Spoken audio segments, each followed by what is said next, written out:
உபாகமத்தின் புஸ்தகம் 14ஆம் அதிகாரம் 22வது வசனம். நீ உன் தேவனாகிய கர்த்தருக்கு எப்பொழுதும் பயந்திருக்க பழகும்படிக்கு வருஷந்தோறும் நீ விதைக்கிற விதைப்பினாலே வயலில் விளையும் எல்லா பலனிலும் தசமபாகம் பிரித்து. நீ உன் தேவனாகிய கர்த்தருக்கு எப்பொழுதும் பயந்திருக்க பழக வேண்டும். இவங்களை சொன்னபடி நீ அவரிடத்தில் பழகி சமாதானமாயிரு. பழகுதல் என்றால் என்ன? பழகும் போது நாம் பெறக்கூடிய ஆசீர்வாதங்கள் 7 என்பதை நாம் கடந்த வாரத்திலே கற்றுக்கொண்டோம். இங்கே ஆண்டவர் எதிர்பார்க்கிற ஒரு பழக்கம் என்னன்னா, கர்த்தருக்கு எப்பொழுதும் பயந்திருக்க பழக வேண்டும். நம்முடைய பழக்கம் இயேசுவுக்கு பயப்படுகிற ஒரு பழக்கமாய் இருக்கணும். ஆண்டவருக்கு பயப்படுகிற ஒரு பயம் நம்மிடத்திலே தேவன் எதிர்பார்க்கிறார். கர்த்தருக்கு பயப்படுகிற பயம் சுத்தமும் என்றைக்கும் நிலைத்திருக்கிறதுமாய் இருக்கிறது என்று சங்கீதம் சொல்லுவதை 19:9 நாம் பார்க்க முடியும். கர்த்தருக்கு பயப்படுதலே ஞானத்தின் ஆரம்பம் என்று நாம் அறிந்திருக்கிறோம். சர்வ வல்லமையுள்ள தேவனுக்கு பயந்திருக்க ஒவ்வொரு பிள்ளைகளும் பழக வேண்டும். எனக்கு பழக்கம் இல்லைங்க சொல்லக்கூடாது, பழகணும். ஆண்டவருக்கு பயந்திருக்கிற ஒரு பழக்கம் வேணும். மனுஷனுக்கே பயந்து பயந்து வாழ்றோமே. ஆண்டவர் சொல்றாரு, மனுஷனுக்கு பயப்படுகிற பயம் கண்ணியை வருஷிக்கும். நீதிமொழி 29:25. ஆனால் தேவனுக்கு பயப்படுகிற ஸ்திரியோ புகழ்ச்சிக்குரியவளாய் இருப்பார், புகழப்படுவான். ஆண்டவர் நம்மிடத்தில் எதிர்பார்க்க ஒரு காரியம், நீ எனக்கு பயப்படணும். மனுஷனுக்கு அல்ல, சரீரத்தை கொல்லுகிறவனுக்கு அல்ல, ஆத்மாவை உயிர்ப்பிக்கிற தேவனுக்கு.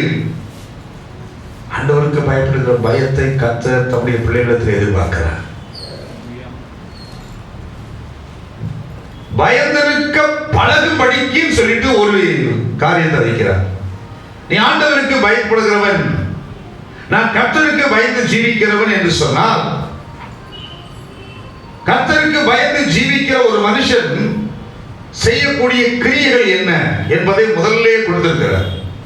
படிக்கு வருஷந்தோறும் நீ விதைக்கிற விதைப்பினாலே வயலில் விளையும் எல்லா பலனிலும் நம்பர் 1 தசம பாகத்தை பிரித்து. நான் ஆண்டவருக்கு பயப்படுகிறவன் என்று சொன்னால், ஆண்டவர் எதிர்பார்க்கிற காரியம் முதலாவது தசம பாகத்தை பிரிக்க வேண்டும் என்று சொல்கிறார். தசம பாகத்தை பிரிக்க வேண்டும். வேதத்திலே 3 கடினமான உபதேசம் உண்டு. இந்த காரியத்தை அவ்வளவா யாரும் உபதேசம் பண்ண மாட்டாங்க. ஏனென்றால் இந்த காரியத்தை உபதேசம் பண்ணால் ஜனங்கள் போய்விடுவார்கள் என்று சொல்லி. நல்லா ஒண்ணு புரிந்து கொள்ளணும். இந்த வசனங்களை பிரசங்கிக்கும் பொழுதுதான், இந்த கடினமான உபதேசங்களை பிரசங்கிக்கும் பொழுதுதான் தேவனுடைய பரிபூர்ணமான ஆசீர்வாதங்களை அவர்கள் பெற முடியும். ஒருவேளை இந்த உபதேசத்தை நான் பிரசங்கிக்கவில்லை என்றால் எனக்கு ஐயோ. அந்த உபதேசத்தை பிரசங்கிக்காமல் இருப்பதினாலே வானத்தின் பலகையை திறந்து இடங்கொள்ளாமல் போக மட்டும் ஆசீர்வாதத்தை தடை செய்கிறவனாக நான் மாறிவிடுகிறேன். 3 கடினமான உபதேசம். நான் சொல்லுவேன், இந்த 3 உபதேசம் சொன்னா எல்லாருக்குமே ஹார்டா இருக்கும். ஆண்டவர் சொல்றார், யோவான் 6ஆம் அதிகாரம் 60வது வசனத்திலே, அவருடைய சீசரில் அநேகர் இவைகளை கேட்ட பொழுது சொல்றாங்க, இது கடினமான உபதேசம், யார் இதை கேட்பார்கள் என்று சொல்லி ஒரு கூட்டம் ஆண்டவருடைய பிரிஞ்சு போச்சு. என்ன கடினமான உபதேசம்? 5 அப்பம் 2 மீன் கொண்டு வர்றாரு, கொடுக்குறாங்க, ஆண்டவரை ஆசீர்வதிக்கிறாரு, பெருகினது சந்தோஷமா சாப்பிடுறாங்க, ஆச்சரியப்படுறாங்க. ஆண்டவர் சொன்னாரு, இதே போல மோசே வானத்திலிருந்து அப்பத்தை கொடுத்தான் என்று சொல்றீங்க. மோசே கொடுக்கல, தேவன் தான் மன்னாவை வரிசிக்க பண்ணினார் என்று சொல்லி 2வது வானத்திலிருந்து இறங்கி வந்து அந்த மன்னாவை குறித்து பிரசங்கம் பண்ணுவார். மூன்றாவது அவர் சொல்லும்போது அந்த பகுதியில் 71 வசனங்கள் வரும். அதுல சொல்லும் பொழுது நானே வானத்தில் இருந்து இறங்கி வந்த ஜீவப்பம் பாரு. கன்ஃபியூஸ் ஆகும். அஞ்சப்பத்தை ஆசீர்வாதத்தை சாப்பிட்டோம், மோசே ஆசீர்வதித்தாரு, அங்கே மோசே மூலமாக தேவன் கொடுத்தார், அங்கே சாப்பிட்டாங்க. இப்ப திடீரென்று நான் தான் அப்போ நீங்க என்ன புசிங்கள் என்று சொல்லுகிறார் என்று சொல்லி ஒரே கன்ஃபியூசிங் ஆகி அவங்க சொல்லுவாங்க, என்ன இப்படி வித்தியாசமா சொல்றீங்க, இது எங்களுக்கு ஒண்ணு ஏற்றுக்கொள்ளல, இது ரொம்ப காடா இருக்கு என்று சொல்லி அவர்கள் சொன்னது மாத்திரமே அநேகர் பிரிந்து போனார்கள். தேவ பிள்ளையே, சில கடினமான உபதேசங்களை நம்ம வாழ்க்கையில ஏற்றுக்கொண்டுதான் ஆகணும். அது பெரிய ஆசீர்வாதத்தை கொண்டு வரும். கடினமான உபதேசம் தான் வானத்தை திறக்கும். கடினமான உபதேசம் வானத்தை திறந்து ஆண்டுடைய ஆசீர்வாதத்தை கொண்டு வரும். அதை சரியாக புரிந்து கொள்வதில்லை. அப்போஸ்தலர் 10ஆம் அதிகாரம் 9 to 11 வசனங்களை நாம் பார்த்தோம் என்று சொன்னால், மறுநாளிலே அவர்கள் பிரயாணப்பட்டு அந்த பட்டணத்துக்கு சமீபத்து வருகையில் பேதுரு ஜெபம் பண்ணி கொண்டிருந்தார். Number 1 prayer. ஜெபம் பண்ணுனா அது கடினமான உபதேசம். ஜெபம் என்று சொன்னாலே காணாத இருக்கும். ஜெபிக்க வாருன்னு சொன்னா கூட்டம் கம்மியா தான் இருக்கும். ஆனா அந்த ஜெபம் தான் வானத்தை திறக்க வச்சது. வானத்தை திறக்க வச்சது மாத்திரமல்ல, தரிசனம் கண்டான். ஜெபிக்கிற பிள்ளைகள் வானத்தை திறக்க முடியும். அப்ப ஜெபத்துக்கு அதிகமான முக்கியத்துவம் கொடுக்கும் பொழுது ஒருவர் வானத்தை திறப்பான். தரிசனம் கண்டான். வானம் திறக்கப்பட்டது. அங்கே ஒரு கூடி இறங்கி வந்தது, குண்டு இறங்கி வருகிறது, தரிசனம் காக்கிறான். இப்ப ஜெபம் பண்ணுனா என்ன அர்த்தம்? ரொம்ப ஹார்டா தரும். இரண்டாவது லூக்கா 3ஆம் அதிகாரம் 21, 22ல ஆண்டவர் இயேசு கிறிஸ்து ஜெபம் பண்ணி ஞானஸ்நானம் எடுப்பார். ஞானஸ்நானம் எடுத்து ஜெபம் பண்ணுவார். இயேசுவும் ஞானஸ்நானம் பெற்று ஜெபம் பண்ணார். ஞானஸ்நானம் பெற்று ஜெபம் பண்ணும்போது வானம் திறக்கப்பட்டது. அப்ப இரண்டாவது ஞானஸ்நானம் எடுங்கன்னா அது கொஞ்சம் ஹார்டா இருக்கும். ஐயோ, ஞானஸ்நானம் எடுத்தேன்னா என்ன மாதிரி ஆகிருவேன். ஞானஸ்நானம் எடுத்தால் ஒண்ணுமே ஆக மாட்டோமா? ஞானஸ்நானம் எடுத்தா பரிபூர்ண ஆசீர்வாதத்தை அப்படியே நீ முழுசு பெற்றுக்கொள்வ. ஞானஸ்நானம் எடுத்த பின்னால்தான் வானம் திறக்கப்பட்டது. அது மாத்திரமல்ல, ஆண்டவர் இயேசுவை பார்த்து தேவன் சொல்றாரு, இவர் என்னுடைய நேச குமாரன், இவரில் பிரியமாய் இருக்கிறேன். சோ தேவனுடைய பிரியத்தை பெற வைப்பது ஞானஸ்நானம். ஜெபிக்கும் போது வானம் திறக்குது. வானம் திறந்து தரிசனத்தை பார்க்கிறான். தரிசனத்தை பார்க்க வைக்கிற ஜெபம். இரண்டாவது ஞானஸ்நானம் எடுக்கும் பொழுது அப்பொழுது வானம் திறக்கப்படுகிறது. அது மாத்திரமல்ல, தேவனிடத்திலிருந்து ஒரு சத்தம் வருகிறது, ஞானஸ்நானம் எடுத்த இந்த பிள்ளைகளின் மேலே நான் பிரியமாய் இருக்கிறேன்.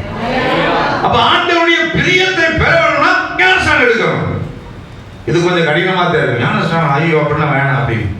ஆனா உண்மை ஞானஸ்நானம் எடுத்தாதான் உனக்கு அந்த அளவு திறக்குது, வானம் திறக்குது. ஆண்டவருடைய பிரியத்தை நீ பெற முடியும். இந்த உபதேசம் கடினமானது. இரண்டாவது. மூணாவது ஒரு உபதேசம் இப்ப சொல்லக்கூடிய உபதேசம். என்ன உபதேசம்? தசம பாகத்தை பிரிக்க.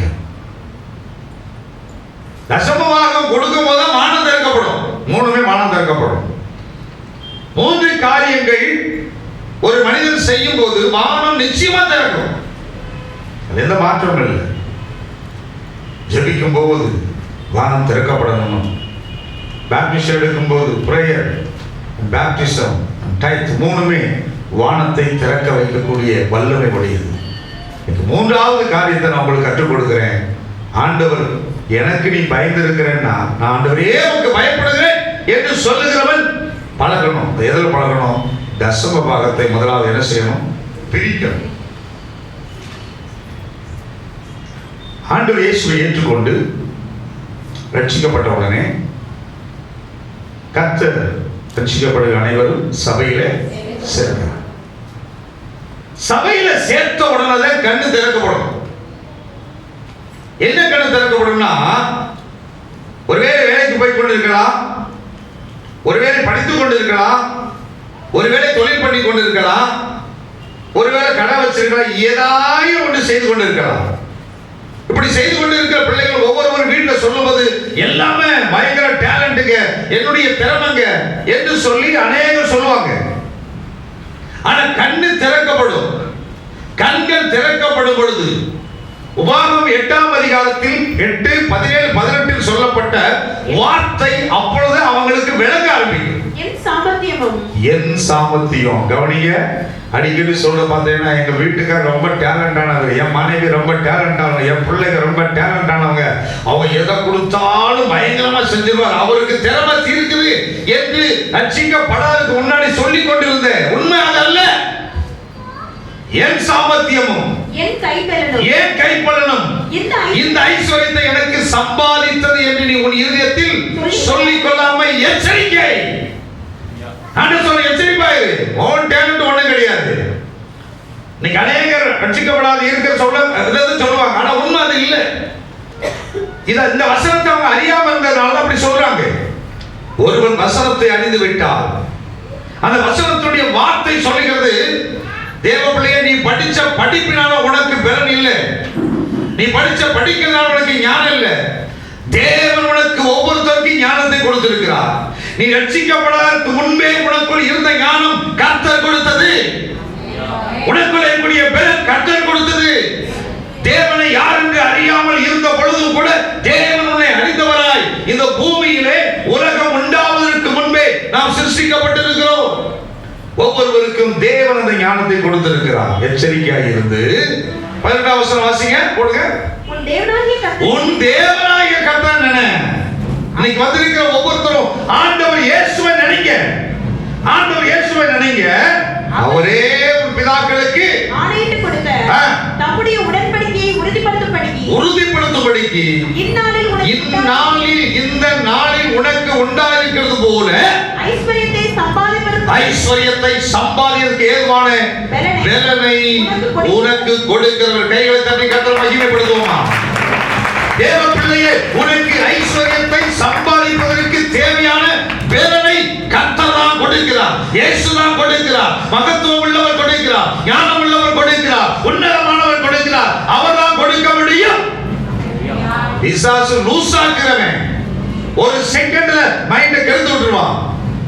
அவ்வளவுதான், உன்ன பொருள் எல்லாம் நஷ்டமாயிரும், உன் சம்பாத்தியம் எல்லாம் அழிந்து போயிடும், எல்லாவற்றையும் இழக்க செய்கிற ஒரு பரிதவிக்கப்பட்ட நிலை கொண்டு வந்துருவான். கொஞ்சம் நல்லதான். அதனால ஒருபோது இனி சொல்லாதீங்க என் டேலண்ட், எனக்கு திறமை இருக்குது. ஒரு திறமை ஒண்ணும் கிடையாது. இதை கொடுத்தது யார் தெரியுமா? ஆண்டவர். கையவர்த்தி சொல்லுமா? அல்லேலூயா.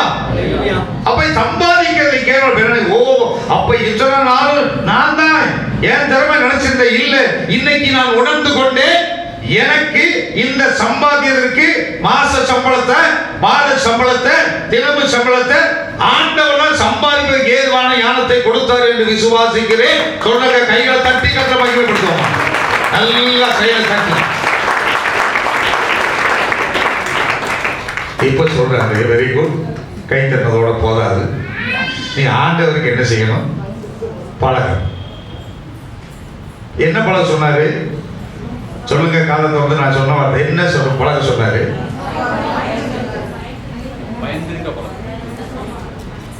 பயந்திருக்க பழக சொன்னார். பயந்திருக்க பழக சொன்னதுல முதல் பாயிண்ட் என்ன சொல்றாரு? காது கேட்கல.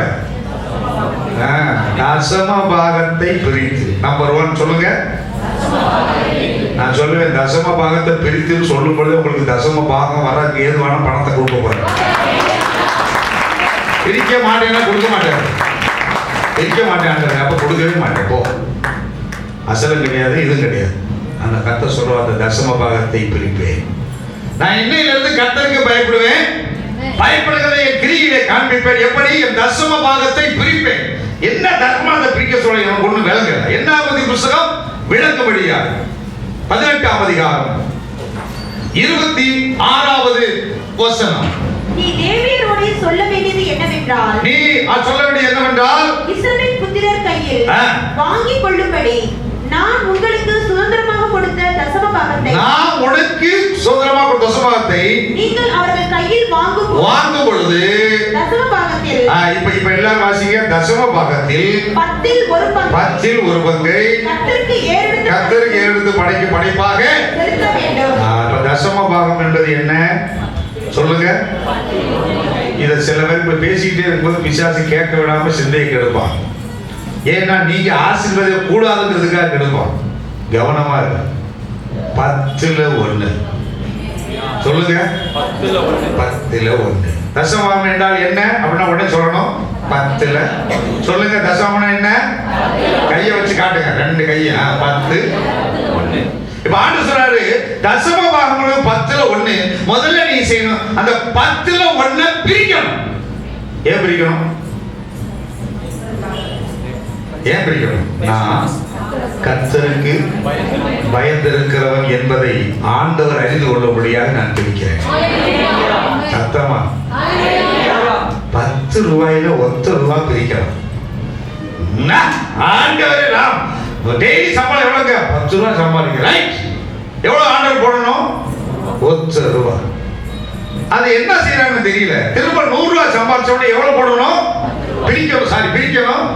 அதே 1 ரூபாய் பிரிச்சு வைக்க கூடாது. 10ல் 1 100க்கு 200க்கு கணக்கு தெரிஞ்சவங்க இருங்க. நீங்க சொல்ல நீங்க சொல்லிக்கிட்டே இருந்தீங்கன்னா அந்த அளவுக்கு உங்களுக்கு சம்பளத்தை கொடுக்க போறாரு, செல்வாக்க கொடுக்க போறாங்க. அது விவரம் இல்லாம இருக்காதீங்க. 10 ரூபாயில 1 ரூபாய் கொடுக்குறவங்க உற்சாகமா கையில உயர்த்தி சொல்லாமா? கையை உயர்த்தி ஆமென் சொல்லுங்க.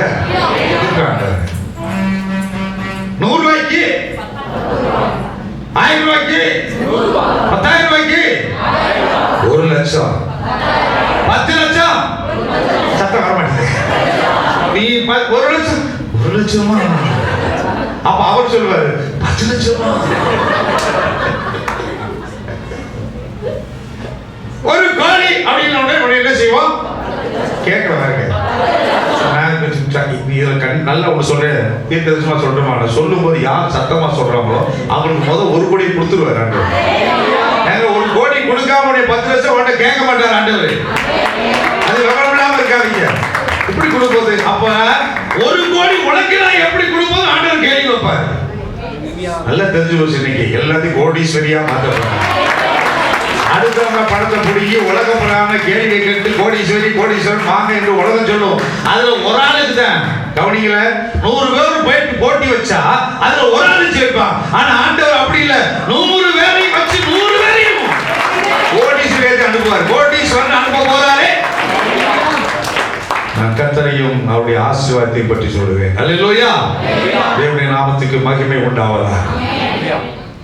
இப்ப எதுக்கு 1 ரூபா? இப்படித்தான் பேச 1 லட்சம் ரூபாய் கொடுத்துட்டேன். எனக்கு 10 லட்சம். சரி ரைட் 10 லட்சம். எனக்கு கோடி கொடுக்க கேடி. சரி ரைட். எந்த கேடியா இருந்தாலும் கர்த்தர் யார் கொடுப்பாரு? கோடி கொடுப்பார். அல்லேலூயா. இப்ப ஆண்டவர் 10 லட்சம் கூட சாரி 1 கோடி கொடுத்துட்டார். கோடியில நிப்பாட்டுவோம். நீ கோடான கோடி வருவா என்ன சொல்லி யார் சொன்னா? இப்ப 1 கோடியில எவ்வளவு பிரிக்கணும் சொல்லுங்க. கிடையாது உனக்கு. நான் சொல்றேன் வாய் சொல்லு காசு சாப்பாடமா என்னமோ வந்தது மாதிரி பேசிட்டு இருக்கீங்க. ஒண்ணு இல்ல பேச வேண்டியதாங்க. இல்லாதவர்களை இருக்கிறவை போராடுகளா எனக்கு ஆண்டவர் கொடுப்பாரியா. அல்லேலூயா. என் தேவன் பெரியவர். பெரிய பரிக்கு அவன் சொன்னது நான் பெரிய ஆளுனா நீ என்ன பேச கேளு. ஏன் சித்தமா கேட்கிறான் பாரு. அல்லேலூயா. பெரிய தேவன் நம்ம தேவன். அல்லேலூயா. 1 கோடியில எவ்வளவு பிரிக்கலாம்? டைவர்ட் பண்ணாதீங்க. பிசாசு டைவர்ட் ஆகும். ஒழுங்கா இழந்துடாதீங்க. அல்லேலூயா. எவ்வளவு பிரிக்கணும்? ஏன் பிரிக்கிறேன்? நான் கர்த்தருக்கு பயப்படுறேன். அல்லேலூயா. தேவனுக்கு பயப்படுகிறவன். அல்லேலூயா. அது அப்படியே பிரிக்கும். 5ஆம் அதிகாரம் 12வது வசனம். 2 நாளாகமம் 35ஆம் அதிகாரம் 12வது வசனத்திலே மோசேயின் புத்தகத்தில் எழுதியிருக்கிறபடி ஜனங்கள் கர்த்தருக்கு பலி செலுத்தும்படிக்கு கவனிங்க. கர்த்தருக்கு பலி செலுத்தும்படிக்கு இவர்களுக்கு கொடுத்த அவைகளை பிரித்து வைத்தார்கள். பிரித்து வைக்கக்கூடிய நோக்கம் என்ன? பிரிக்கப்பட்டவைகள் யாருக்குரியது? கர்த்தருக்கு உரியதாக இருக்க வேண்டும். அல்லேலூயா. ஆண்டவர் பிரிக்கிற தேவன். நம் தேவன் 32 காரியங்களை செய்யும்படியா வந்தார். எத்தனை காரியங்கள்? 32 காரியங்கள். அதுல மிக மிக முக்கியமானது என்னன்னா, நான் பூமியில எதுக்கு வந்தேன் என்று சொல்லும் பொழுது 32 காரியத்துல ஒரு காரியத்தை லூக்கா 12:51 வசனத்துல ஆண்டவர் சொல்ற அந்த வார்த்தையை நீங்க விசுவாசிச்சாலும் சரி விசுவாசிக்கலாம் சரி, நான் விசுவாசிப்பேன். சமாதானத்தை அல்ல, பிரிவினையை கைகட்டுங்களேன். நான் சொல்றேன் பைபிள், நான் பிரிவினையை உண்டாக்க வந்தேன். தகப்பனுக்கு மகனுக்கு பிரிவினை கேட்கும்போதே சந்தோஷம். யாராவது ஒருத்தர் வசந்த கண்டுபிடிச்சு எடுக்க முடியுமா? போட சொல்லுங்க. மகனுக்கும் மகன் தகப்பனுக்கும் வாசிச்சீங்கன்னா சொல்லணும். 12:53 என்ன 12? லூக்கா 12. சொல்லுங்க. தகப்பன் மகனுக்கும் மகன் தகப்பனுக்கும். ஏன் அடிக்கடி அப்பா மகனுக்கு சண்டை வருது? ஓ, தகப்பன் மகனுக்கும் மகன் தகப்பனுக்கும். மகன் திடீர்னு அப்பா என்ன கத்துவா, திடீர்னு மகன் அப்பா கத்துவா. இரண்டாவது தாய் மகளுக்கும். அம்மாவும் மகளுக்கு சண்டை. அடுத்து யார் ஆரம்பிக்கிறா? அம்மா ஆரம்பிப்பா. உன்னை பெத்து என்னன்னு செய்ய ஒரு வேலையை செய்ய மாட்டேங்கிற, நாய் கேட்கல, சமைக்க மாட்டேங்கிற, கூட்ட மாட்டேங்கிற, ஒன்னும் செய்ய மாட்டேங்கிற. அடுத்து மகன் சொல்லக்கூடா, ஒன்னு அம்மா பெத்து எனக்கு என்ன செய்ய, ட்ரெஸ் வாங்கி கொடுத்தியா கொடுக்கல, அது வாங்கி கொடுத்தியா கொடுக்கல, எது வாங்கி கொடுத்தியா கொடுக்கல. மகள் தாய்க்கு. அடுத்து முக்கியம் சந்தோஷமா இருக்கீங்க. மாமியாருக்கும் மருமகளுக்கும். எடுத்தோடனே மாமி தான் அப்படியே நிற்பாங்க. மருமகள் உடனே அடுத்து மருமகள் சொல்ற, நான் வந்து ஏற்கனவே எங்க அம்மாட்டே பிரிச்சுட்டு வந்துடுறேன் தெரியுமா, இப்ப பாரு மருமகள் மாமிக்கும் விரோதமாய் பிரித்திருப்பார்கள். ஐயோ என்ன இப்படி எல்லாம் இருக்குது, என்ன பாஸ்டர் சமாதானத்தை கொடுங்கன்னு சொன்னா இது நல்லா இருக்குது, மாமியார் மருமகளை சேர்க்க சண்டை போட்டு பிரிச்சுனா நல்லா இருக்குது. அல்லேலூயா. கையை பத்தி அல்ல சொல்லுங்க. அல்லேலூயா. ஒரு பெரிய மீட்டிங் நடந்தது. ஊழியக்கார் பேசிக்கிட்டே இருந்திருக்கிறார். அவர் சொன்னாரா, இந்த 7 நாள் மீட்டிங் கரெக்டாக வந்தீங்கன்னா நிச்சயமாய் கர்த்தர் பெரிய ஆசீர்வாதத்தை கொடுப்பார். நீங்கள் எதற்கு விரும்புறீங்களோ அதை உங்களுக்கு கொடுப்பார். பெரிய ஆசீர்வாதத்தை நிச்சயமா கொடுப்பார். அநேகருக்கு ஆண்டவர் நித்திய ஜீவனை கொடுப்பார் என்று சொல்லிட்டார். சொல்லி நடக்குது. முதல் நாள் மீட்டிங். முதல் ஒரு வரிசையில் பார்த்தீங்கன்னா ஒரு மாமியார் மருமகள் வந்து உட்காந்துருக்கிறாங்க. ரொம்ப அப்படியே அமைதி, ரொம்ப சந்தோஷம் அவருக்கு. 2ஆவது நாள் கரெக்டாக உட்காந்து தோத்திரம். 3ஆவது நாள் கடைசியாக 7ஆம் நாள் முடிஞ்சோடனே நேரம் வந்து ஜோம் பண்ணாங்கம்மா, ஒரு வாரமாக ஜோம் பண்ண வந்திருக்கீங்க, ரொம்ப சந்தோஷம். அது கரெக்டாக ப்ரேயர் நான் அட்டன் பண்ணிட்டீங்க, ரொம்ப சந்தோஷம் அப்படி சொல்லிட்டு சொன்னபோது அந்த சொன்னாங்களா, நீங்கள் சொன்னீங்க முதல் நாள் இங்கே வந்து 7 நாள் கடந்தவங்களுக்கு தேவன் நித்திய ஜீவனை கொடுப்பான்னு சொல்லி எங்கள் மாமியாருக்கு நித்திய ஜீவனை கொடுக்கணும். நானும் 7 நாள் கூட்டு வந்தேன். நான் போயிடுவாங்களா மாஸ்டர் சீக்கிரம். தேவனுடைய நாமத்துக்கு மகிமை. அல்லேலூயா. இப்படி நினைச்சு வராதீங்க. மாமியாருக்கும் மருமகளுக்கும் புரிவினை. அதாவது ஒரு கர்ப்பத்தின் கனி வந்த உடனே பெற்றோருக்கு ஒரு கர்ப்பத்தின் கனி வந்த உடனே அந்த அவங்கள ரொம்ப கேர்ஃபுல்லாக கவனிப்பாங்க. படிக்கட்டு ஏறாத, தாங்குவாங்க. படிக்கட்டு ஏறாத, உட்காந்துருக்கணும், எல்லாம் கேட்டவனே படிக்கக்கூடாது, எத்தனை சத்தம் போடுவோம், அது அப்படியே சுகமாக உட்காந்துருக்கணும். ரொம்ப பிள்ளை பத்திரமா நீ தான் சாப்பிடணும், அப்படியே இருக்கணும். கவனிக்கிறீங்களா? 10 மாதம் ஆச்சு. இப்போ பத்திரமா வச்சுக்கணும், வயிற்றுக்குள்ளேயே இருக்கணும் அப்படின்னு சொல்லுவாங்களா? தேதி ஆரம்பிச்ச உடனே அந்த தேதி குறிக்கப்பட்ட அந்த நேரம் தாண்டும் போது என்ன சொல்லுவாங்க? தாயையும் சேயையும் பிரிச்சே ஆகணும். பிரிக்கலன்னா பிரச்சனை. அதைத்தான் ஆண்டவர் சொன்னாரு. தாய்க்கும் வயிற்றினுடைய மகளுக்கும் பிரிவினை உண்டாக்கும். ஓ, இப்படி சண்டை இல்லை, இந்த பிரிவினை இல்லைன்னா பிரச்சனை வந்துடும். ஏற்ற வேலையை பிரிக்கிற தேவன். தேவன் என்னை இந்த ஊழியத்துக்கு அழைக்கப்பட்ட பொழுது நான் மாம்சத்தோடு ரத்தத்தோடு யோசனை பண்ணாமலும் தேவ சமூகத்திலே காத்திருந்து அவர் என் தாயின் கற்பத்தில் இருந்த போது அவர் தம்முடைய கிருபையினாலே என்னை வேறு பிரித்தார். சொல்லுவார், அழகா சொல்ல பிரித்தார். ஆண்டவர் பிரிவினையை கொடுக்கிற தேவன், ஏற்ற வேலையில பிரிப்பர். இது முதல் புருஷனான். இந்த வசனத்துக்கு எங்கேயாச்சும் கீழ்படிச்சிருக்காங்களா? புருஷனானவன்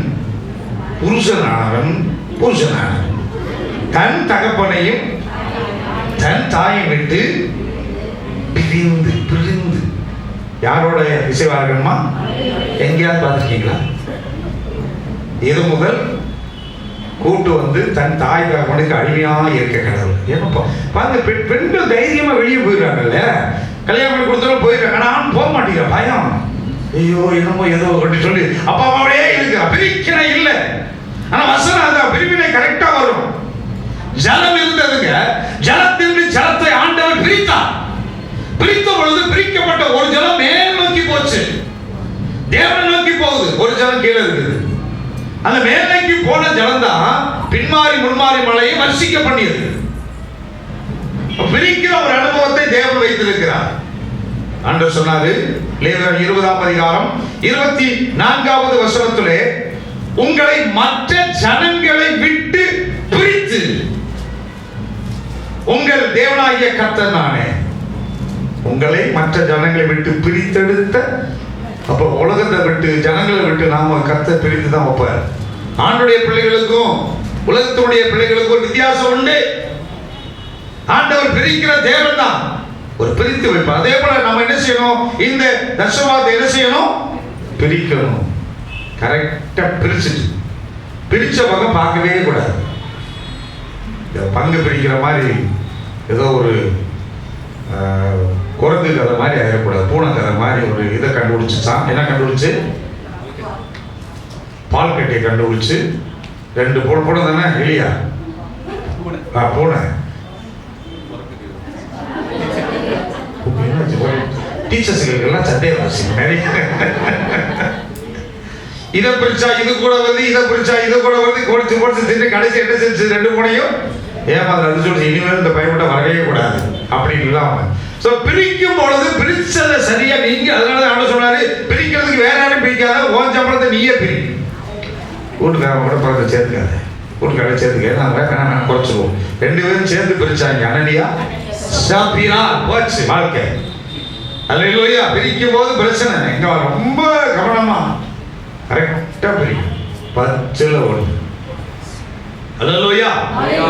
பிரிச்சு வைப்பேன்னு சொல்றவங்க யாரு? கர்த்தருக்கு 2 நாளாகமம் 31ஆம் அதிகாரம் 12ஆம் வசனம். 2வது பிரித்த தசமபாகம். தசமபாகத்தை பிரிக்கணும். 2வது சொல்லக்கூடிய காரியம், அவர்கள் அவைகளை காணிக்கைகளையும் தசம பாகத்தையும் உண்மையாய் எடுத்து வைத்தார்கள். உண்மையாய் எடுத்து வைத்தார்கள். உண்மை. தசமாத்தை என்ன பண்ணும்? உண்மை. 2வது ஒரு காரியம், பிரிப்பதில் என்ன இருக்கணும்? ஆண்டவர் நம்மிடத்தில் எதிர்பார்க்கிற ஒரு காரியம், உண்மையை எதிர்பார்க்கிறார். கையொண்டியால சொல்லுங்க அல்லேலூயா. ஒரு உண்மை வேணும். உண்மைங்கிறது ரொம்ப ரொம்ப ரொம்ப முக்கியம். உண்மை இல்லாம இருக்கிற பிரிப்பதில் ஒரு உண்மை நிச்சயமாய் வேண்டும். அதுல கொஞ்சம் கூட நம்ம பரவாயில்ல அட்ஜஸ்ட் பண்ணிக்கிறோம், நோ அட்ஜஸ்ட்மெண்ட். ஆண்டவர் சொல்றாரு, உண்மை உள்ளவன் தான் பரிபூர்ண ஆசீர்வாதம் பெறுவான். அப்ப பிரிக்கிற உண்மை வேணும். அந்த பிரிச்ச செலவு என்ன செய்யறாங்கன்னா, தசமாத்தை பிரிச்சுட்டு பிரிச்ச தசமாத்தை பிரிச்சுட்டு இருக்க கூடாது. அதை ஒரு 3 பாகமா பிரிக்கிறது, அதை ஒரு 2 பாகமா பிரிக்கிறது, 7 பாகமா பிரிச்சு அந்த மாதிரி ஒரு செய்யறது. இந்த மாதிரி இருக்கக்கூடாது. அதுல என்ன வேணும்? உண்மை. அது உண்மை இருந்துச்சுன்னா, நீங்க உண்மையாய் அதை எடுத்து வச்சா, ஏசி 5ஆம் அதிகாரம் 10ஆம் வசனம் சொல்கிறது, 10 நிலமாகிய திராட்சை ரசம் ஒரே படி ரசம் தரும், ஒரு கல விதை ஒரு குருணி விளையும். உண்மை இல்லாம எடுத்து வச்சா இப்படி வந்துடும், திருப்பி விட்டுருவார் ஆண்டவர். உண்மை இல்லைன்னா, அனனியா சப்பல் நடந்த கதை அதே அதே போல நமக்கு என்ன செய்யும்? அடுத்து நீங்க தெல்லாய் விதைத்தாலும் கொஞ்சமா தான் அறுப்பீங்க. எரேமியா 12:13. தெல்லாய் விதைத்தாலும் கொஞ்சமாய் அறுப்பீங்க, முள்ளுகளைத்தான் அறுப்பாங்க. ஏன்னா அதுல என்ன இல்லை? உண்மை இல்லாத ஒரு நிலை. ஆனா உண்மை இருந்துச்சுன்னா அது 25-21 சொல்லப்பட்டிருக்கிறது, கொஞ்சத்திலே நீ உண்மையுடையா இருந்தாய் அநேகம். அப்ப கொஞ்சத்துல உண்மைன்னா முதல் 100, அப்புறம் 100 ரூபாய் சம்பாதிக்கும் போது அதுல உண்மை இருந்துச்சுன்னா கரெக்டா அந்த அடுத்து என்ன கொடுப்பாரு? 100 ரூபாய்க்கு எவ்வளவு கொடுப்பாரு சொல்லுங்க? ஏன் இப்படி? அதான் சொல்றேன்.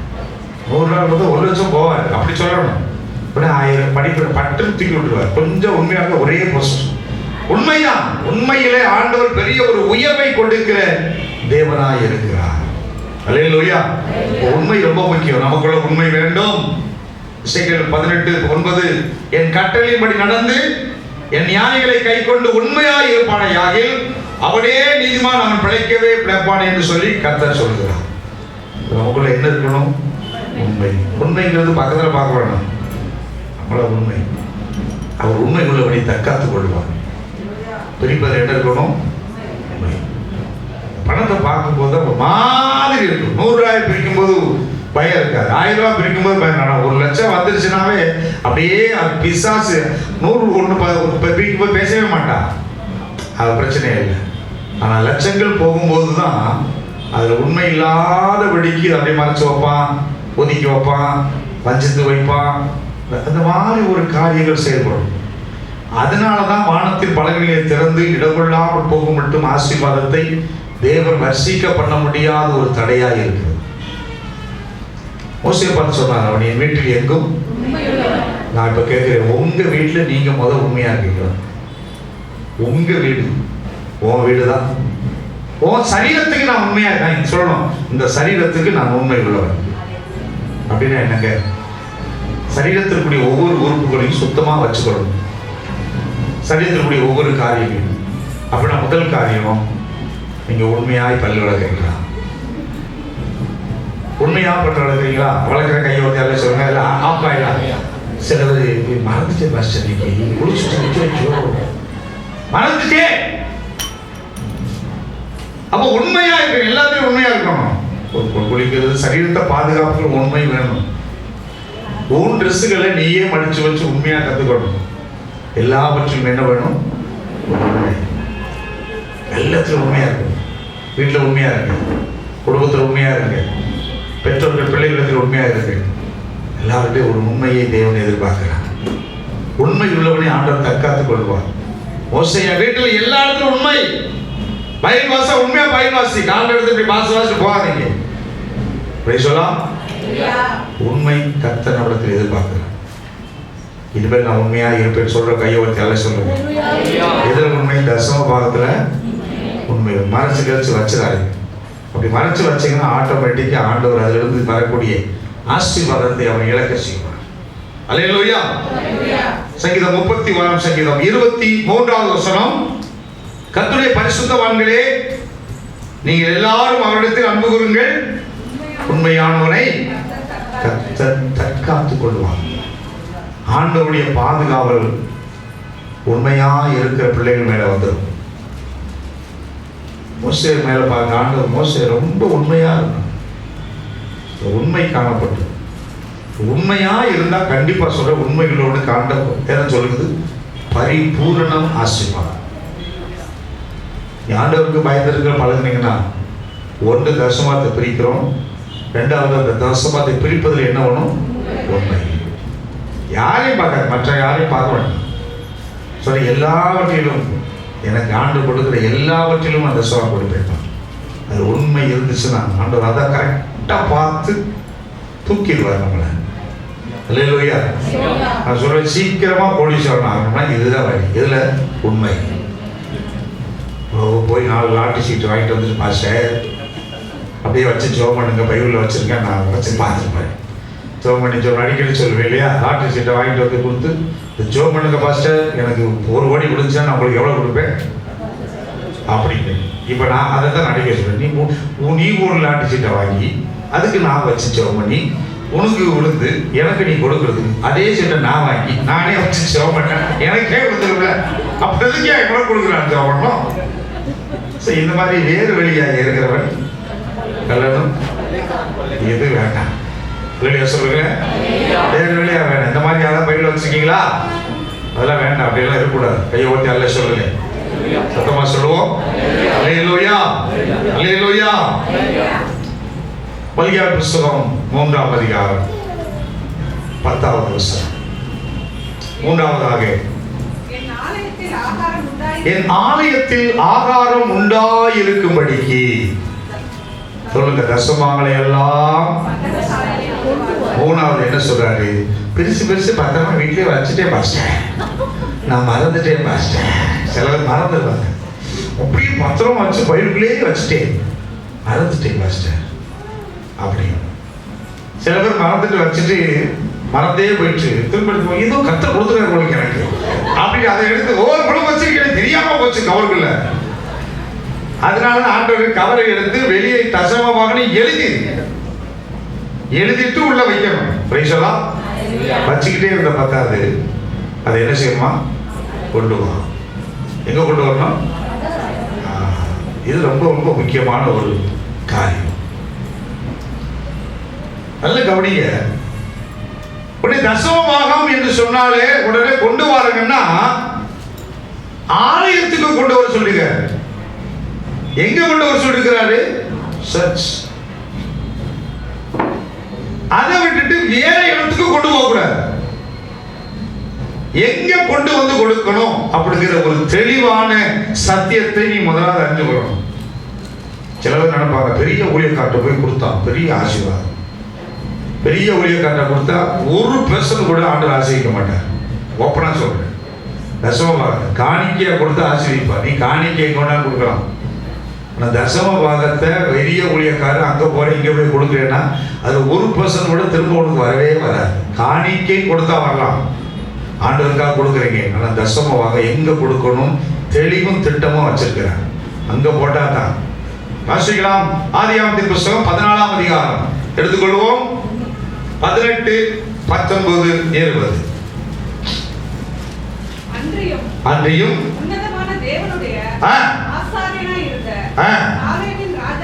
சாலேமின் ராஜாவாகிய மெல்கிசேதேக்கு கொண்டு வந்தான். அப்பத்தையும் திராட்சை ரசத்தையும் கொண்டு வருகிறான். இந்த அப்பத்தையும் திராட்சை ரசத்தையும் கொண்டு வருகிற இந்த மெல்கிசேதேக்கிடமிருந்து ஆபிரகாம் அதை பெற்றுக் கொண்டார். 19வது வசனம், அவனை ஆசீர்வதித்து வானத்தையும் பூமியையும் உடையவனாய் உன்னதமான தேவனுடைய ஆசீர்வாதம் ஆபிரகாமுக்கு உண்டாவதாக என்று சொல்லி ஆசீர்வதிக்கிறார்.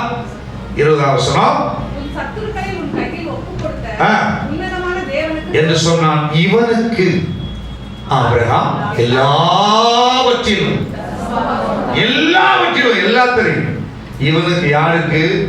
இந்த மெல்கிசேதேக்கு அப்பமும் திராட்சை ரசமும் எங்கே வாங்குகிறார்களோ, எங்கே தேவனுடைய ஆலயத்தில் ரட்சிக்கப்பட்டு அந்த ஆலயத்தில் போய் அப்பமும் திராட்சரசம் பெற்றுக் கொள்கிறாயோ அங்கே நீ என்ன கொடுக்கணும்? தசம. அங்கே என்ன கொடுக்கணும்? புரித்த தசம பாகத்தை, உண்மையா எடுத்து வந்த தசம பாகத்தை கொண்டு வந்து நாம் என்ன செய்யணும்? கொடுக்கணும். வார வாரம் ஜம்ப் பண்றவங்களா இருக்கக்கூடாது. மாசம் மாசம் ஜம்ப் பண்றவங்களா இல்லாம ஒரே இடத்துல இங்கதான் கர்த்தர் கொடுக்கப்படி வைத்திருக்கிறார். இந்த சத்தியத்தை அறிஞ்சுக்கணும்.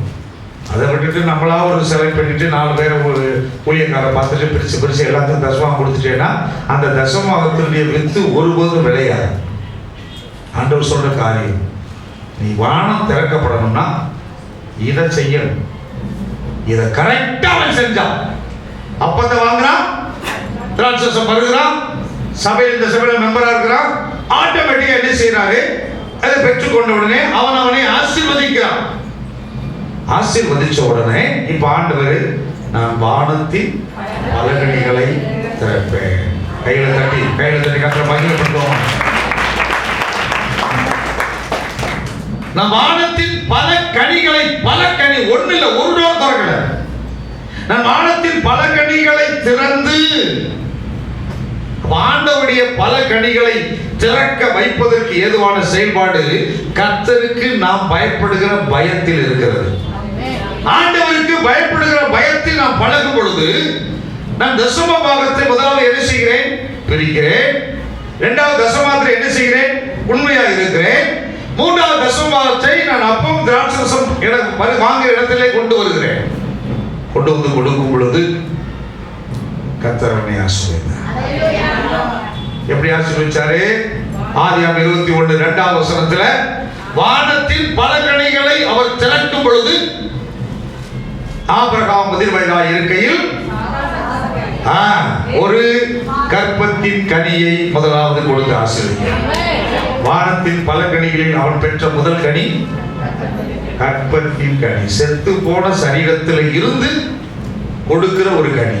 நல்ல சரீரம், செத்து போன சரீரம், 2 பேருக்கு செத்து போச்சு. ஆகிலும் கர்த்தர் சொல்றாரு, நீ இந்த தசமாத்தை உண்மையா கொடுத்ததுனால உன் கற்பத்தின் கனி, உன் சந்ததிகளை நான் உனக்கு பெரும்படியான வாசலை பணங்களிகளை கர்த்தர் திறக்கிறேன். அல்லேலூயா. 23ஆம் அதிகாரம் 6ஆம் வசனத்திலே தேவன் நம்மளுக்கு வைத்திருக்கக்கூடிய 2வது ஆசீர்வாதம், எங்கள் ஆண்டவனே, சொல்லுகிறதை கேளும், எங்களுக்குள்ளே நீர் மகாபிரபு. கையில தட்டி கர்த்தர் மகிமைப்படுத்துவான். 2வது பிரபு என்ற ஒரு ஸ்தானத்தை தேவன் வானத்தின் பலகணிகளை திறந்து அவனை ஆசீர்வதிக்கிறார். எங்களுக்குள்ளே நீரையா பெரியார் சொல்லணும். அல்லேலூயா. நமக்குள்ள சொந்த பந்தங்களுக்குள்ள உறவுக்குள்ள கர்த்தர் உங்களை பிரபுவாக உயர் அதிகாரியாகிய ஸ்தானத்தை உயர்த்த போகிறார். நீங்க தாங்க பெரியார். ஐயா வந்து அதை சொல்லுங்க, அர்த்தமா சொல்லுங்க. கர்த்தர் நல்ல ஒரு பொசிஷன் கொடுப்பார். எங்க போனாலும் தாழ்ந்த இடத்துல உட்கார்ந்து இருந்தேன், இனி அப்படி இல்லை. இனி எங்க நீ போனாலும், எந்த இடத்துக்கு போனாலும், அந்த திருமண காரியத்துக்கு போனாலும், எந்த ஃபங்க்ஷன் போனாலும் தேவன் உன்னை பின்னாடி உட்கார விட மாட்டார், கொண்டு வந்து முன்னாடி உட்கார வைப்பாரு. நீ பெரிய ஆளா இருக்க, கர்த்தர் உங்களை பிரபுவாக மாற்றுவார். ஆபிரகாமை பிரபுவாய் மாற்றதுக்கு காரணம் அவன் தசமபாகத்தை கொண்டு வந்து கொடுத்ததினால. 3வது 24ஆம் அதிகாரம் 35வது வசனத்திலே எஜமானை மிகவும் ஆசீர்வதித்திருக்கிறார். அவர் எப்படி இருக்கிறாரா? சீமானா இருக்கிறார், சீமாட்டியா இருக்கிறார். கர்த்தருடைய பலகணி திறந்தா தான் நாம சீமான். கர்த்தர் நமக்கு பலகணி திறந்துட்டா சீமாட்டி. வேறு வழியா எத்தனை கோடி வந்தாலும் அந்த கோடியை பார்த்து பயந்துக்கிட்டே இருப்பேன். சொல்லவே ஒரு ஆட்சி நம்ம பதவி இருக்கிற வரைக்கும் அந்த சொத்துக்களை என்னால் பாதுகாக்க முடியும். அது பதவி போச்சுன்னா அதை பறிக்கிறதுக்கே உள்ள சிபி வரும், அது வரை இது வரை அள்ளி போயிடுவான். இப்போ பதவி இருக்கிறதுக்கே அள்ளி போயிடுறாங்க. இது பயந்துக்கிட்டே இருக்கணும். ஆனால் இந்த ஆசீர்வாதம் நான் பயப்பட தேவையில்லை. கர்த்தர் ஆசீர்வதித்து கொடுக்கிற காரியத்தில் தேவன் என்ன கொடுக்க மாட்டாரா? அதில் வேதனையை கொடுக்க மாட்டார்.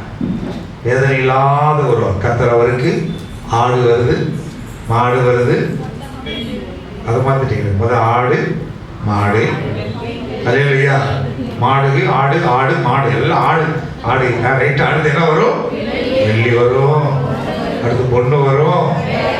எத்தனை வருவாங்க? முதல் வெள்ளி, வெள்ளி தக்க தக்க முதல் வெள்ளியாக போடுவாங்க. எங்கே பார்த்தா வீட்டில் வெள்ளி பாத்திரமா இருக்கும். இப்போ சொல்லுவோம், பொறுமையாக சொல்லுவோம், ஏன் வீட்டில் எல்லாம் வெள்ளி வெள்ளி, கொலுசு வெள்ளி, காதில் வெள்ளி, கையில் வெள்ளி, எல்லாம் வெள்ளி வெள்ளியாக இருக்கும். ஆச்சரியமாக இருக்கும். வீட்டில் போய் சில வீட்டுக்கு போகும்போது நான் அந்த இப்போ ஊழியத்தில் பாதையில் போகும்போது வெள்ளி டபுளில் எனக்கு பால் கொண்டு வந்து கொடுப்பாங்க. என்ன கொடுப்பாங்க ஏன்னு கேட்டீங்கன்னா, நிறைய ஒரு பட்டை விட சில வழியில் சில விட சில்வர் டம்ளர் கொடுப்பாங்க, சிலர் வெள்ளி டம்ளர் பால். எனக்கு பார்க்கும்போது ஏன் தான் இப்படி பாலாக கொடுக்குறாங்க அப்படின்னு நான் கேட்டபோது அவங்க சொன்னாங்க, பாஸ்டர்லாம் பரிசுத்தவாங்க, சரி பால் தான் கொடுப்பாங்களா? எந்த படுவாய் சொல்றது? பாலாக குடிச்சு வாங்கி வைக்க முடியல. ஒரு காப்பி கொடுப்பாங்களா, ஒரு டீயை கொடுப்பாங்களா? கொடுக்கறது இல்லை. சரி ரைட். அதுக்கப்புறம் தான் மாத்திரேன். எனக்கு காப்பி பிடிக்கும், எனக்கு டீ பிடிக்கும் சொன்ன பின்னாடி ஓ நாங்கள் இப்படியே நினைச்சிட்டோம். எத்தனை வயசுக்கு பாலை குடிச்சிட்டு இருக்குது. அல்லேலூயா. ஸோ வெள்ளி வரும், அடுத்து என்ன வரும்? பொண்ணு, தங்கம் வரும். ஆவில தேசம் வளரும். அது என்ன செய்யும்? விளையும். பொண்ணு விளையணும். வரட்டுங்க, யார் வேணாங்கிற வாங்கிக்க, போட்டு பயங்கரமா போட்டு அப்படி நிக்கணுங்கிறதுக்காக வாங்க, பத்திரமா வச்சிருக்கிறதுக்கு வாங்கிக்க, அப்பப்போ அதை வச்சுக்கலாம். அடுத்து என்ன வரும்? வேலைக்காரர். வேலைக்காரன்றது என்ன? வேலைக்காரர்கள். வேலைக்காரர் அப்படின்னு சொன்னா உடனே பெற்றோர்கள் தாய்மார்கள் யாரை காட்டுவாங்க? வேலைக்காரர் யாரு? உடனே வீட்டுக்காரத்தை பார்ப்பாங்க. ஏன்னா என்ன செய்ய சொல்றீங்க? அவங்கதான் உடனே நல்ல ஜோபம், நல்ல ஜோபம் அடிக்கடி சொல்றேன். நல்ல ஜோபம் காருக்கா, வண்டிக்கா, டூ வீலர் வாங்கிட்டோம் அப்படின்னு சீட்டு பெருசா இருக்கு பின்னாடி. எதுக்கு நான் உட்காரணும்? அவர் தான் யாரு? ஓட்டுறவர். ஓட்டுங்க, நீங்க நல்லா ஓட்டுறீங்க. அவர் தான் அப்ப ஆரம்பிக்கிறத அப்படியே கையெல்லாம் வலிக்க. அடுத்து கார் வாங்கிடுவோம் ரைட். ஏங்க உடனே போய் என்ன செய்யுங்க, 4 வீலர் லைசன்ஸ் நீங்க தான் எடுக்கணும். அப்புறம் அடுத்து யார் வர்றாங்க, 4 வீலர், அதுலயும் அவங்க தான் வருவாங்க. அவ்வளவுதான் உட்காரணும், அவ்வளவுதான் ஓட்டணும். சில பேர் உட்காந்து எனக்கு கதவு திறக்க முடியல, என்னங்க கதவு திறக்கவே வரல, கொஞ்சம் பொறு அப்படின்னு வெளியே வந்து கதவை திறந்து அதுக்கப்புறம் எஜமாட்டி இறங்குவாங்க. எல்லாம் எங்க வருது, சில பேர் தெரிஞ்சுக்கிட்டே வேணுக்குமே கால் வலிக்கிறது, கஷ்டம், எல்லாம் ஆசீர்வாதம். அல்லேலூயா. வேலைக்காரர் வர்றாங்க, அடுத்து யார் வர்றா, வேலைக்காரிகள் வர்றா. வேலைக்காரி போல வீட்டுல பூரா சவர்ட்டு தான். ஆமா, எல்லாம் வேலை. இங்க பாருங்க, இப்ப எல்லாம் வரக்கூடிய ட்ரெண்ட் என்ன, ஒரு வீட்டுக்கு கல்யாணம் பண்ணி போகணும், உடனே இந்த மாதிரி பொண்ணு மேரேஜ் பண்ணி கொடுக்க போறோம். எந்த வீடு, இந்த வீடு, ரைட்டா. இந்த வீட்டுல உள்ள நுழைஞ்சோடனே கேட்கக்கூடிய முதல் கேள்வி, இந்த வீட்டுல என்ன இருக்கா, ஒழுங்கா வாஷிங் மிஷின் இருக்கா, இருக்கு, ரைட். அடுத்து ஃப்ரிட்ஜ் இருக்கா, இருக்கு, பெரிய டிவி இருக்கா, ஃபோன் செட் இருக்கா உட்கார்றதுக்கு, அப்புறம் ரெஸ்ட், ஏசி இருக்கா, எல்லாம் இருக்கு, ரைட். இப்போ ஓகே, சரி வரேன். ஆமா, அது சமைக்கிறதுக்கு மாங்காய் நல்லா சமைச்சா ரொம்ப சந்தோஷம். எனக்கு தெரியாது, அது கண்டிப்பா செய்யணும். உண்மையிலே சொல்றேன், அதை நல்லா செய்யுங்க, செஞ்சு பழகி கொடுங்க. இதெல்லாம் இருந்தா வரணும். அடுத்து என்ன வருது, ஒட்டகம், கழுதை, எல்லாம் வரணும். அதான் கழுதை தான் என்னது, பொதி சுமக்கிறது, வாஷிங் மிஷின், ரைட்டா. ஒட்டகம் என்னது, காரு, கரெக்டா. எல்லாத்தையும் உங்களுக்கு வேணுமா, வேணுங்கிற கையோட்டு எல்லாம் சொல்லுங்க, வேணுங்கிற கை தட்டிக்க சொல்லுங்க, நல்ல சத்தம். ஆண்டவர் சொல்றாரு, வானத்தின் படைகளை நீ திறக்கணும், நான் திறக்கணும். எப்ப திறப்பீங்க ஆண்டவரே, அடுத்த மாசம் திறந்துவீங்களா, இந்த 40 நாள் முடிச்ச உடனே திறப்பீங்களா? அப்ப ஆண்டவர் சொல்றாரு, ரைட் திறப்பேன். நீ தசமாகத்தை பிரிக்கணும், தசமாகத்தை கொண்டு வரணும். ஏன் கொண்டு, இதெல்லாம் ஏன் ஆண்டவரே நான் செய்யணும்? அப்பத்தான் நீ எனக்கு பயந்திருக்கிறவன். இதை நம்ம செய்யாததுனாலதான், இதுல ஞானம் இல்லாம இருக்கனால இவ்வளவு பெரிய ஆசீர்வாதத்தை இழந்து போறோம். ஆண்டவர் வானத்தின் படைகளை திறந்து இடம் கொள்ளாமல் போக மட்டும் சொல்லுவேன். முத ஒரு வீடு ஆண்டவர் கொடுங்க, வாடகைக்கு வரீங்க, புரிஞ்சு கொடுங்க. ஒரு சின்ன வீடு பிடிச்சி எப்பயாவது பிடிச்சிருவோம், குறைச்சுவாங்க, 1000 ரூபாய்க்கு வாடகை பிடிச்சிருவோம், ரைட்டு. அதோட 10 வருஷம் அங்கதாங்க இருக்கிறான். Useless fellows. 10 வருஷம் அங்க இருக்குன்னா உன்ட்ட என்ன இல்லை, உண்மை இல்லை. இப்போ ஒன்றும் ஒரு காரியம் இருந்துச்சு, ஒரு சந்தேகம். சம்பளம் வாங்குறாங்க சார், சம்பளத்தில் மட்டும் தானே எனக்கு சைடில் எனக்கு போனஸ் வரும், அந்த இதில் இந்த இதில் வரும், அதுலாம் கிடையாது இல்லை பாஸ்டர். எல்லாத்துலேயும் கொடுக்கணும், எல்லாத்துலேயும் தோன்றும் காரியம் இருக்கிறாங்களா, அதுலேயும் கொடுக்கணும். வேலையா சொல்லுங்க, தோன்றும் காரியம் நமக்கு தெரியாம வந்துருச்சு, நிறைய வருது, அதில் தசமா கொடுக்குறீங்களா, அதுலேயும் கொடுக்கும். எல்லாவற்றையும் கொடுத்தா இன்னும் நிறைய கொடுப்பாரு. வேற ரகசியம். அல்லேலூயா. எல்லாம் எழுந்து 2 கண்களை மூடி நாம் செய்வோம்.